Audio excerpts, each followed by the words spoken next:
Olá, pessoal! Tudo bem com vocês? Sejam bem-vindos ao 10º episódio do nosso podcast Fichamento. Hoje, vamos continuar a nossa conversa sobre o livro Em Busca de um Mundo Melhor, de Karl Popper. Realidade. Popper fala sobre as diferentes partes da realidade em que vivemos. Ele diz que existe uma realidade material, que é o mundo físico onde estamos. Vivemos sobre a superfície da Terra, um lugar que os humanos só começaram a explorar de verdade nos últimos 80 anos. E quando olhamos para o céu, vemos o Sol, a Lua e as estrelas, que são também corpos materiais. Juntos, esses elementos nos ajudam a formar a ideia de um universo, um cosmos que a ciência, especialmente a cosmologia, tenta entender. Nesse mundo físico, que ele chama de Mundo 1, encontramos dois tipos de corpos, os vivos e os inanimados. Mas Popper também fala de outro mundo, o Mundo 2, que é o mundo das emoções. Ele acredita que é importante fazer essa distinção entre o mundo físico e o mundo das emoções, mesmo que essa ideia possa gerar controvérsia. Essa separação nos ajuda a formular melhor as questões que queremos explorar. Popper sugere que os animais também têm emoções, mas não podemos entrar muito nesse debate agora. O que ele quer mostrar é que todos os seres vivos podem sentir emoções, e isso se relaciona com diferentes graus de consciência. Às vezes, como quando sonhamos ou estamos muito doentes, nossas emoções podem desaparecer. E mesmo em estados inconscientes, podemos ter emoções que se enquadram no mundo 2. Então temos o mundo 1, o mundo físico, dividido em corpos animados e inanimados. E por outro lado, temos o mundo 2, o mundo das emoções, tanto as conscientes quanto as inconscientes.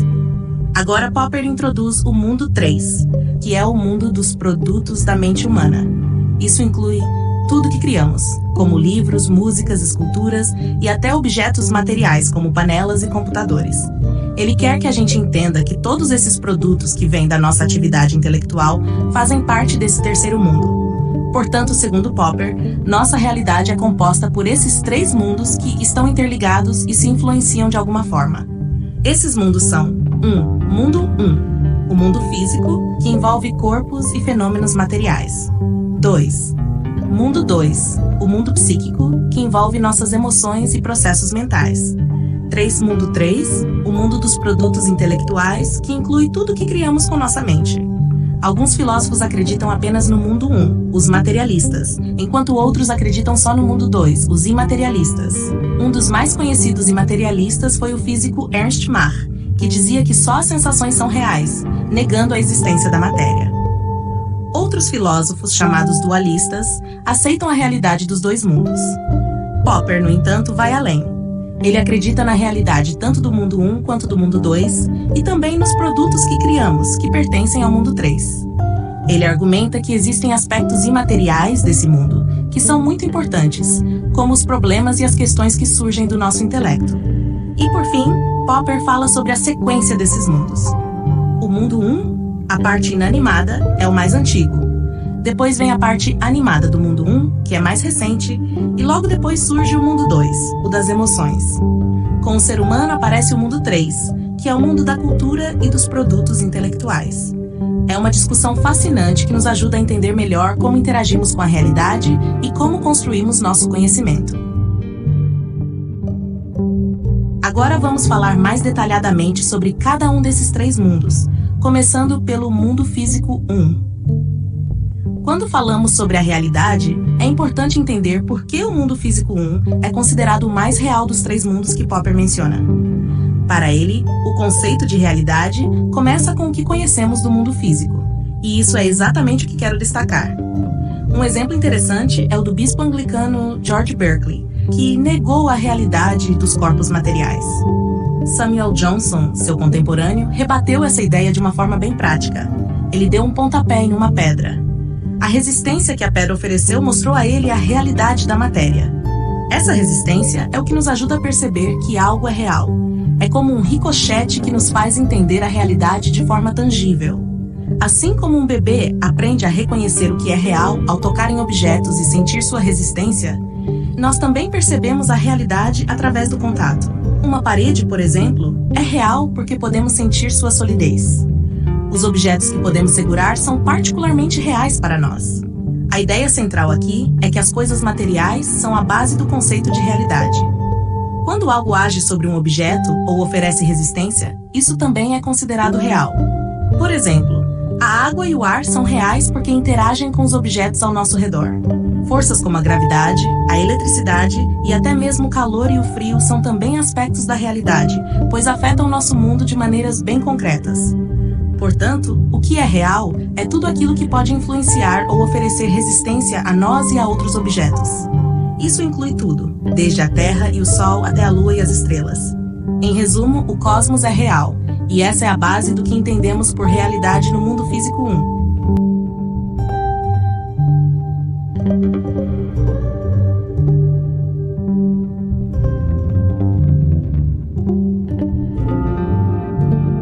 Popper não se considera um materialista, mas ele tem respeito pelos filósofos materialistas, especialmente pelos grandes atomistas como Demócrito, Epicuro e Lucrécio. Esses pensadores foram importantes racionalistas da antiguidade que se opuseram às crenças nos demônios e contribuíram para a libertação da humanidade. No entanto, Popper observa que o materialismo, de certa forma, se autodestruiu. Ele explica que, como seres humanos, nós geralmente confiamos nas reações do mundo físico. Por exemplo, ao tocar em um objeto, como um interruptor, ou ao tropeçar em uma cadeira, percebemos a realidade através da resistência que esses objetos nos oferecem. O materialismo era uma teoria que via a realidade apenas como composta de coisas materiais que reagem entre si através de pressões, impulsos ou choques. Essa teoria tinha duas versões principais. A primeira era o atomismo, que afirmava que pequenas partículas se encadeiam e colidem, existindo até mesmo um vácuo entre elas. A outra versão negava a existência de espaço vazio, sugerindo que as coisas se movem em um éter universal, como folhas de chá em uma xícara quando mexemos. Ambas as teorias se baseavam na ideia de que não havia reações complexas e misteriosas, apenas pressão e choque. Popper aponta que essa visão materialista, que também foi defendida por René Descartes, começou a ser questionada com a introdução do conceito de força. A teoria da gravitação de Newton introduziu a ideia de uma força de atração que atua à distância. Depois, Leibniz sugeriu que os átomos eram núcleos de energia que se repelem, e Maxwell trouxe a teoria do eletromagnetismo. Por fim, a repulsão elétrica das camadas de elétrons nos átomos passou a explicar impulsos e choques. Isso marcou o fim do materialismo. O materialismo foi substituído pelo fisicalismo, que apresenta uma abordagem completamente diferente. Em vez de tentar explicar a realidade apenas por experiências cotidianas de pressão e choque, o fisicalismo descreve impressões através de equações diferenciais e fórmulas, que, segundo físicos como Niels Bohr, são inexplicáveis e, como Boltzmann apontou, incompreensíveis. A história da física moderna pode ser resumida de forma simples. O materialismo, que já estava em decadência, foi efetivamente superado com as contribuições de Newton, Faraday e Maxwell. O materialismo foi desafiado quando Einstein, de Broglie e Schrödinger continuaram a investigar a matéria, explicando-a não como substâncias, mas como vibrações em um éter não material composto por campos de forças. Essa busca foi ainda mais além, explicando a matéria como vibrações em campos de probabilidades. Esse processo é o que Popper chama de renúncia ao materialismo. Ele enfatiza que o fisicalismo é algo completamente diferente do materialismo. Passando para a relação entre física e biologia, Popper menciona que as transformações nesse campo ocorrem rapidamente. Ele destaca que o darwinismo pode ser interpretado de maneiras distintas. A visão tradicional do darwinismo é frequentemente pessimista, retratando a natureza como cruel e ameaçadora. Contudo, Popper acredita que essa é uma interpretação preconceituosa, influenciada por ideologias anteriores a Darwin, como as de Malthus e Spencer. Embora o darwinismo enfatize a seleção natural, Popper propõe uma interpretação alternativa. A competição não precisa ser vista apenas como algo que restringe a liberdade. Em vez disso, pode ser encarada como um processo que favorece a descoberta de novas possibilidades e a criação de novos nichos ecológicos, oferecendo uma maior liberdade de escolha. Essas duas interpretações do darwinismo são fundamentalmente diferentes. A primeira é pessimista e vê a competição como uma restrição à liberdade, enquanto a segunda é otimista e sugere que a concorrência pode expandir as oportunidades. Ambas as interpretações têm suas validades, mas Popper acredita que a visão otimista é a mais correta. pois explica melhor o sucesso da sociedade competitiva e a expansão da liberdade que dela resulta. Ele conclui que, em vez de sermos moldados apenas pela pressão externa, é a iniciativa individual e a busca por novas liberdades que impulsionam a evolução. Essa reflexão também se relaciona ao papel dos organismos na adaptação à pressão seletiva, que, segundo a visão tradicional, seria passiva. Para Popper, essa abordagem deve ser reconsiderada, enfatizando a atividade e a liberdade dos indivíduos na evolução.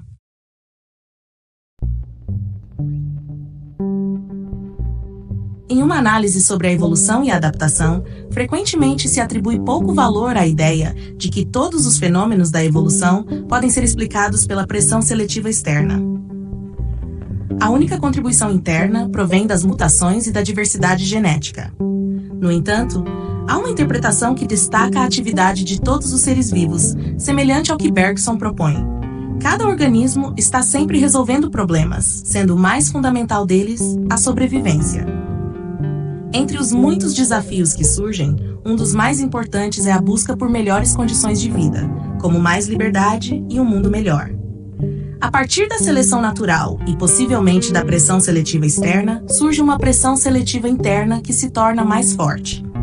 Essa pressão interna é exercida pelos organismos em relação ao seu ambiente. Esse movimento pode ser visto como a busca por novos nichos ecológicos ou até a criação de nichos totalmente novos. Através dessa pressão interna, ocorre uma seleção de nichos e formas de comportamento, como a escolha de parceiros, a simbiose e a preferência por certos alimentos, especialmente a luz solar. Dessa forma, a pressão seletiva interna é vista como igualmente importante que a externa.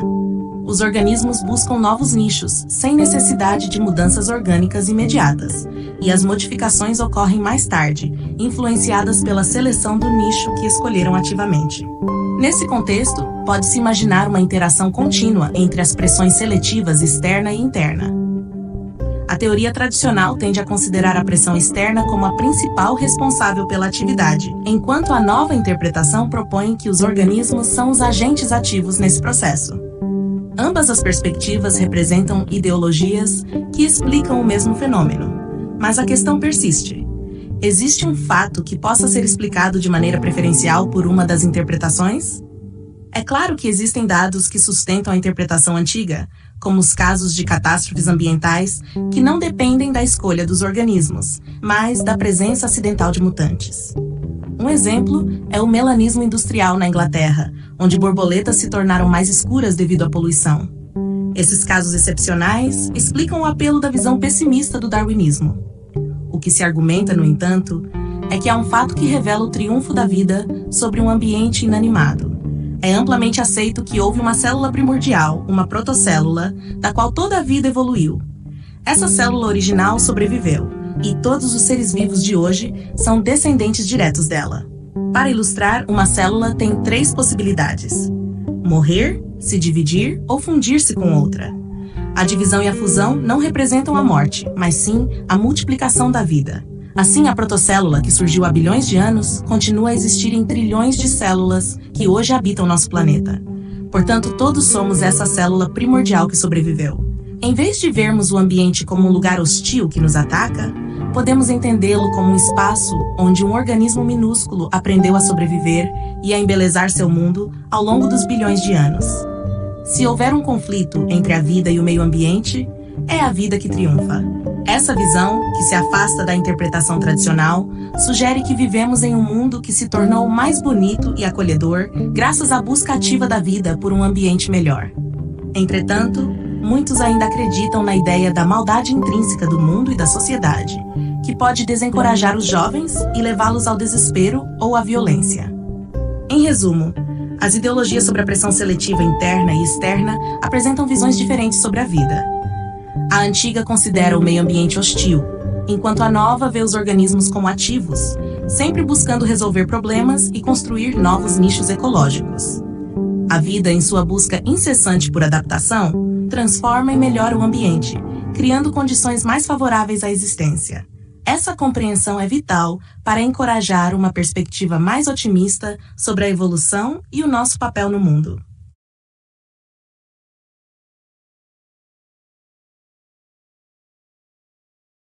Qual é a sua visão de mundo?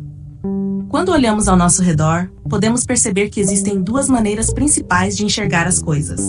Uma visão pode ser pessimista, onde vemos o mundo como um lugar hostil, cheio de desafios e maldade.